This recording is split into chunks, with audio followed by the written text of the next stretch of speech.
السلام عليكم متابعينا شباب، شلونكم وش اخباركم؟ ربي يحفظكم ان شاء الله خير.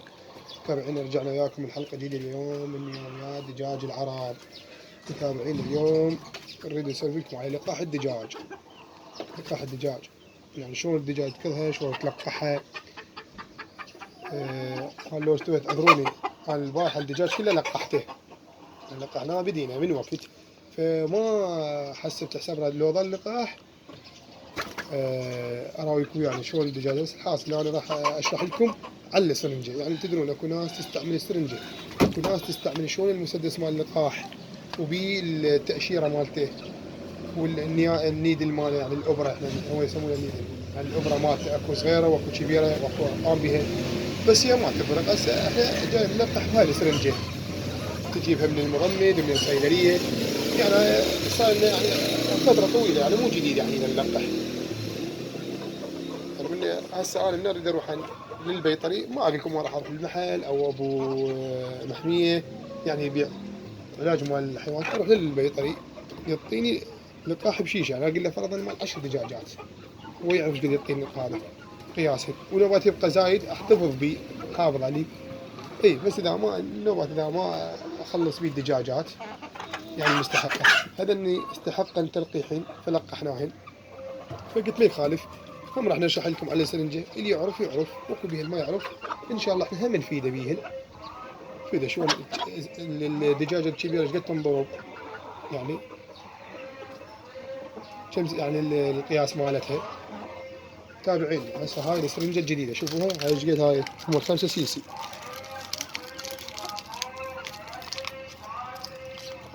شوفوها هسه، هذا النيدل مالها هذا، شوفوا هاي 5 سي سي ايش قد تسحب. هسه ايش عندك هنا؟ عندك هنا رقم واحد، هذا رقم واحد. هذا انت لا تخلي السرنجة على رقم واحد، خليه على النص، نص سي سي. ايش قد؟ واحد اثنين. هسه شوفوا هذا راح نوصل له. عندك إن ايش قد منه؟ واحد اثنين ثلاثة أربعة خمسة.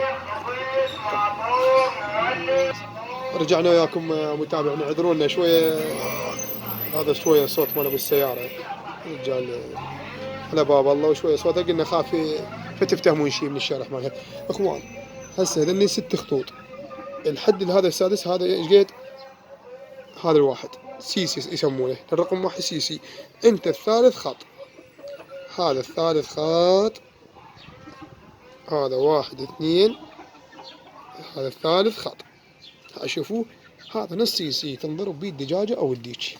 هذا شوفوا الحد رقم واحد يصير 6 خطوط، 3 خطوط يصير نص سي سي، يعني هذا سي سي، 3 خطوط نص سي سي.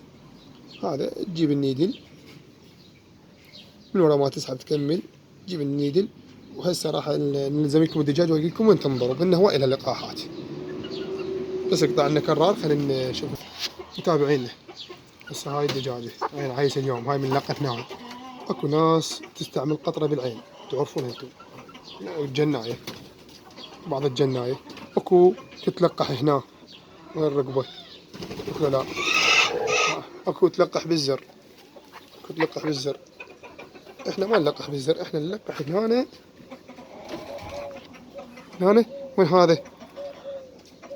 هذا السنسول مالتها هنا تحت الجلد تنضرب. ها شوفوا هذا تحت الجلد، تدخل شوية من النيدل، شوية يعني تحت الجلد وتضربها. هذا شوفوا هنا تدخل تحت الجلد شوية من النيدل وتضرب السرنجة. بس شلون هيك؟ هذا شوفوا يدخل شوية تقريبا، هذا القياس هالقد. أنا أحب أوضح لكم هذا الشيء. هذا تحت هذا الجلد، تشوفون هنا تضربه، تضرب هاي، تضرب يسمونها نص سي سي. هسه أنا عمرها من صارت تقريبا 6 أشهر قبل لقح. أي والله هم 5 أشهر لقحتها. عندك دن الزغر لا بعد من يصير أنا يعني تقريبا هم بال5 أشهر هم أضرب هذا القياس اللي قلت لكم به. هذا أنا اليوم قلت إن شاء الله من أجيب اللقاح. ما صارت بعد فرصة من أجيب اللقاح أسويه، وهم أنا قدامكم اللقح الدجاجة. شوف هسه هذا قلت لكم اذا تريد تقول والله شنو هاكو بيهم. هو هسه للسيسي 6 خطوط، نص سيسي 3 خطوط. هذا متابعنا. هذا شو اسمه يعني هسه عندك هنا الخمسة سيسي. هسه كم دجاجة يسوي؟ النص سيسي 1 هنا 2 3 4 5 6 7 8 يعني الخمس سيسي 10 دجاجات يلقح لك هذا. شوفوا كل سيسي هذا. شوف هسه لان هو ذا سيسي 5 دجاجات بس، لا نص سيسي هذا 10 دجاجات يلقح لك.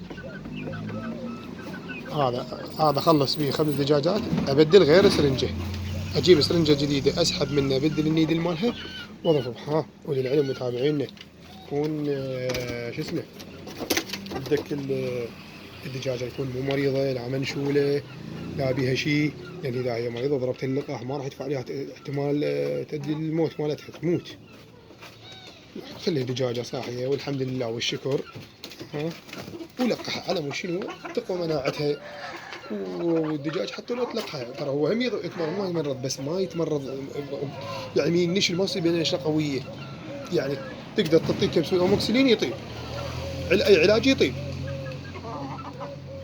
بس اذا هو ما ملقح يقوى عليه المرض. ها من تعطيه العلاج ما راح يصير عنده هواي مضاعفات. يعني حتى لو تتاخر يلا طيب.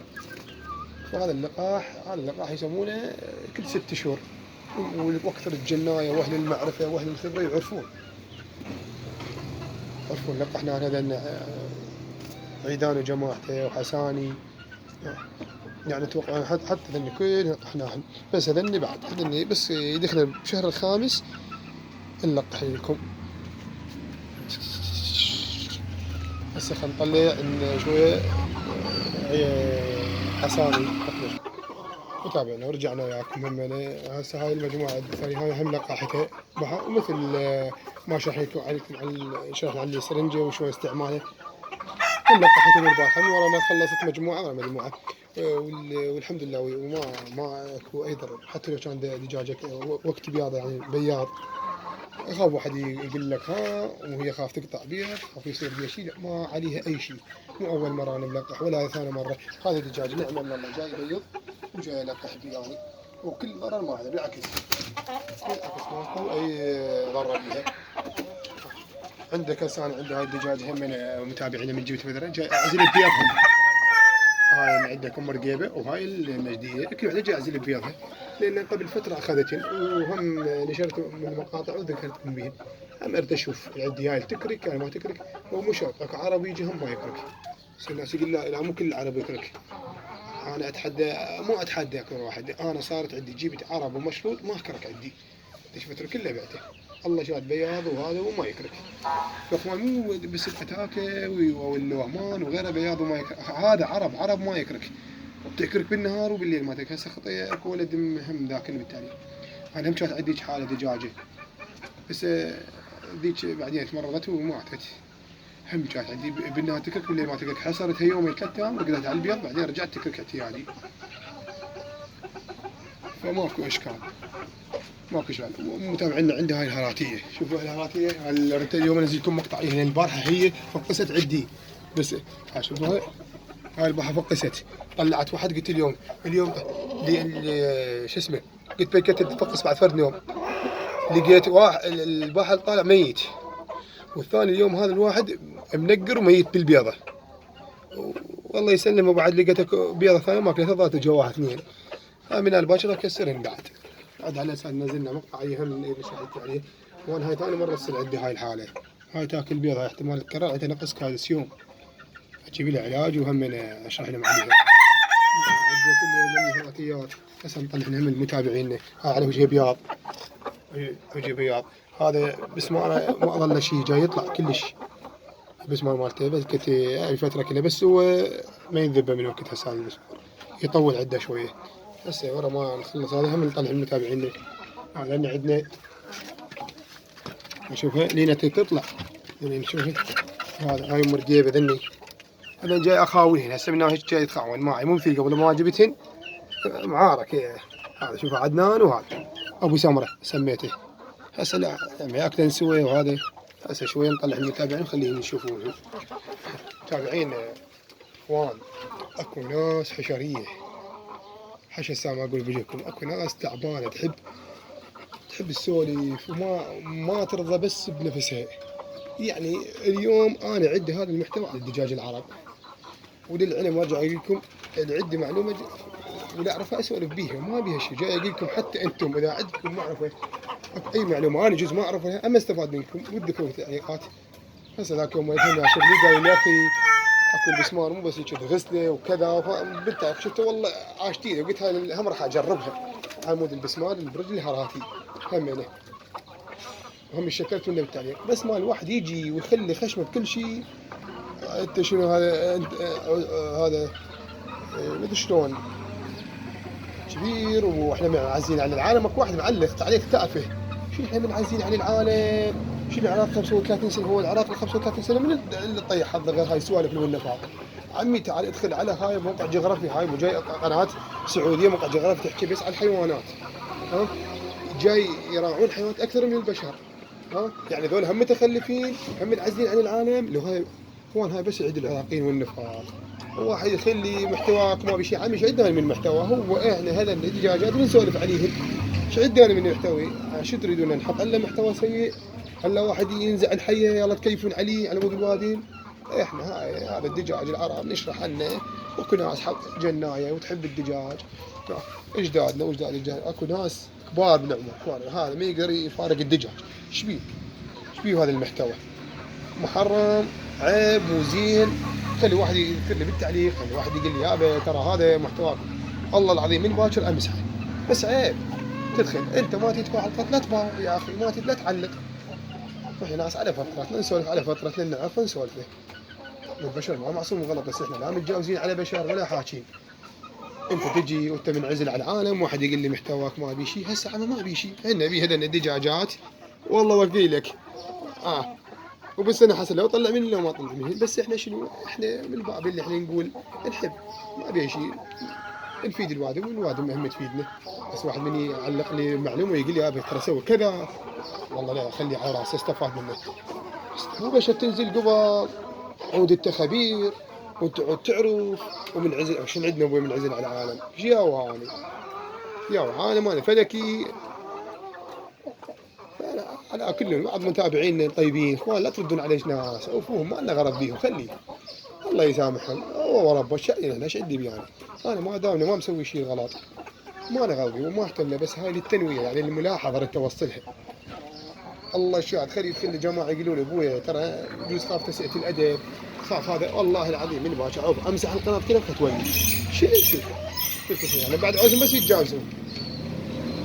الحمد لله والشكر الله يسامحهم ان شاء الله، الله يسامحهم. انتم يا اعذرونا يجوز احنا طالع من عندنا شيء محتوى، او المحتوى هاي وادم كلها مسويه محتويات، ناس على الدجاج، ناس على البزازين، ناس تكرم على الكلاب، ناس على كل شيء، كل منو وكل منو يحب محتوى.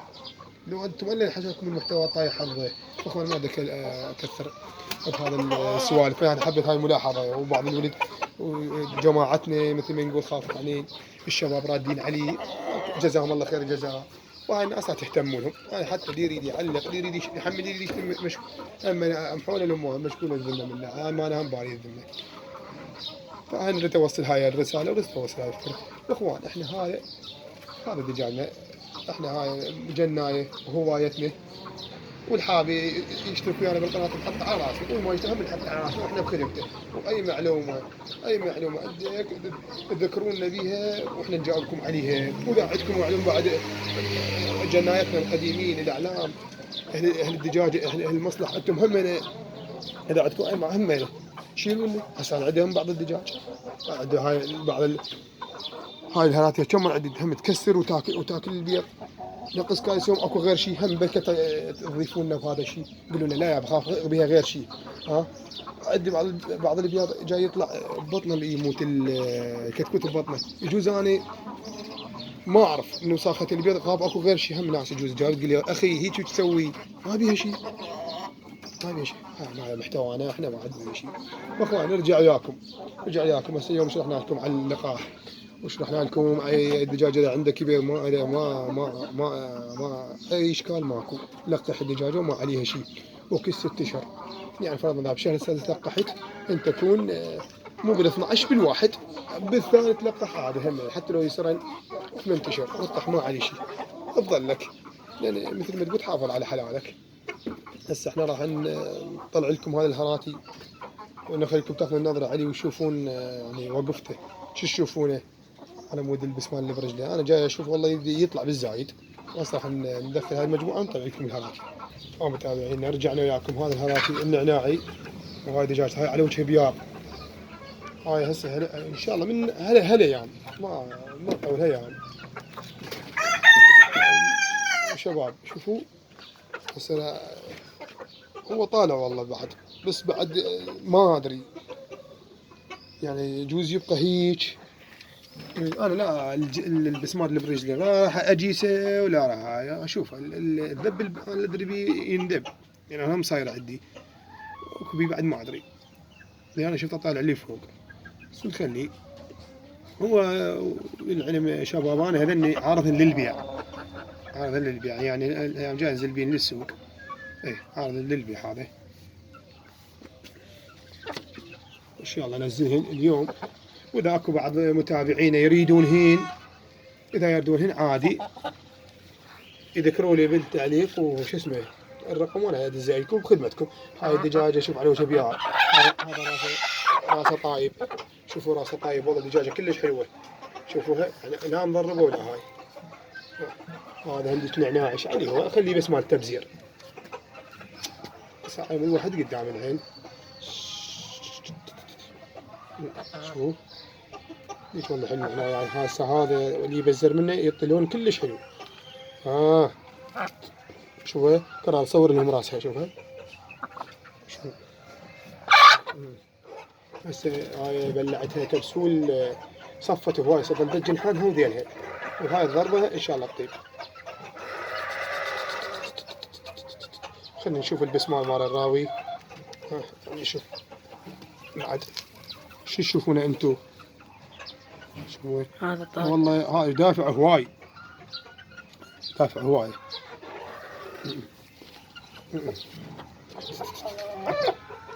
متابعين وانا ان شاء الله لاني عارفا للبيع، يعني اليوم انا نزل للسوق واذا انباع انباعن وما انباعن عادي خليه يخاف واحد يريدهن.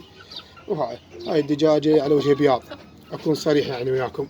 شوفوا راسها لان دخلت على والله جبت انا خوف، بس الذيك انشط منها ما قد تقتلها، تدري من الدق على راسها حد ما تأذى، بس هسه بس هاي دجاجة حلوة نصبتها. وهذا الديك، هذا الديك اخذه مال تبزير، انا على مود اكون صريح. ايه هسه اذا طلعنا لكم اياهن ان شاء الله راح نطلع لكم هسه ذني من الفرقات نراوي لكم اياهن. متابعينا اي استفسار عندكم، اي سؤال انا بخدمتكم، خدمتكم ما لديكم على التعليق. واذا عندكم اي حابين اي معلومه خصوصا كان علاج او وقايه من باب الدجاجه، يعني اي اشكال بالدجاج او الديج معلومه زينه هم فيدونا بيها.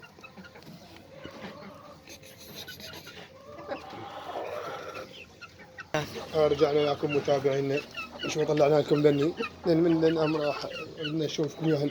تعمل هاي ام رقيبه، شوفوا تعودنا على هاي الخانه، قلنا خلينا نطلع هاي عدنان ولينا وهذا.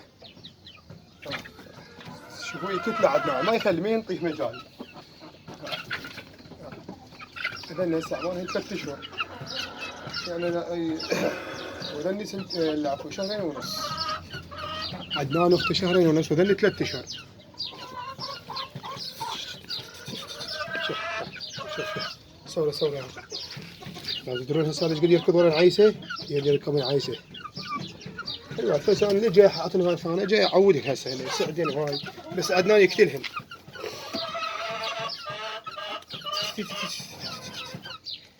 هو متابعينا بهذا العمر هم يتلقحون، يصير اقل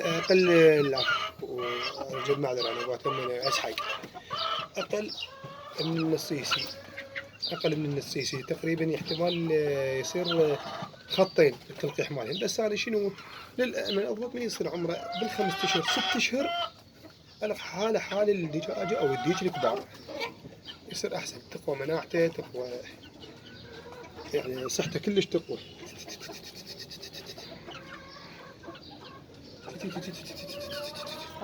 اليوم ما نقدر نصعد لكم الحاراتيات، شرحنا لكم فوق مع حاراتي. متابعينا هم رايدين ان شاء الله نسوي لكم مقطع خاص بس بالحاراتي، من اجيب حارات هم عندها جديد، وهذا هو اصعد من فوق اكو حاراتيات اريد اجيبها بعد فوق اعزل. ان شاء الله اسوي لكم مقطع بيه خاص، مقطع اسوي لكم بيه خاص بس بالحاراتي، يعني عوف الدجاج. اشرح لكم اي شرح وانا خدمتكم، شنو تردون خدمتكم، واي استفسار اي شيء عندكم اذكرونا اياه. متابعينا راح نوصل وياكم لختام الحلقة، ولا تنسونا بالاشتراك وتفعيل الجرس وتضغطوا لنا لايك، وانا خادم لكم وربي يحفظكم، وان شاء الله نشوفكم خير. اودعناكم.